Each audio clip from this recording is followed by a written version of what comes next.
But just to get back, if they had been wearing real wizard hats and real wizard capes, and how you know real wizard hats and real wizard capes, you've got certain pictograms on the design. So, for example, you've got a box with a question mark on it, you've got a bunny rabbit, and you've got a little bit of, they're kind of like twinkly stars.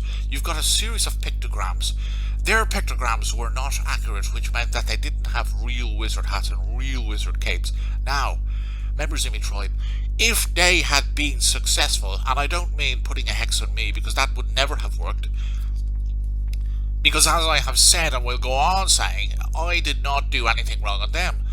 But it's a very serious business, the old sorcery. You don't mess around with sorcery. Now, as a libertarian satanic pagan, I don't believe in getting the police involved, but I would make an exception for these two knuckle-dragging neo-Nazi far-right bastards. I would make an exception for them, because they could very easily have, accidentally opened up a portal to another dimension.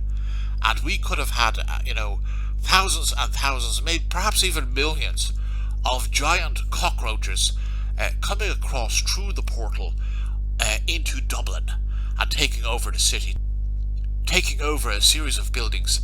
Perhaps, these giant cockroaches with the little hats on their heads, they would have taken over the Irish Parliament. Now, some of you are saying, sure, that wouldn't have made any difference. We already have cockroaches in the Irish Parliament. But I'm afraid, yes, we do. But metaphorically we do, but literally we don't. So, these giant cockroaches from another dimension coming through the portal that Jacob Lordson and Greenpill would have opened up, had they been wearing the real wizard hats, real wizard capes, it could have been the end of Ireland and perhaps even the world, because you really don't mess around with sorcery, you really don't. And giving these guys, letting these guys mess around at a Freemason monument, it could open up a whole Pandora's box.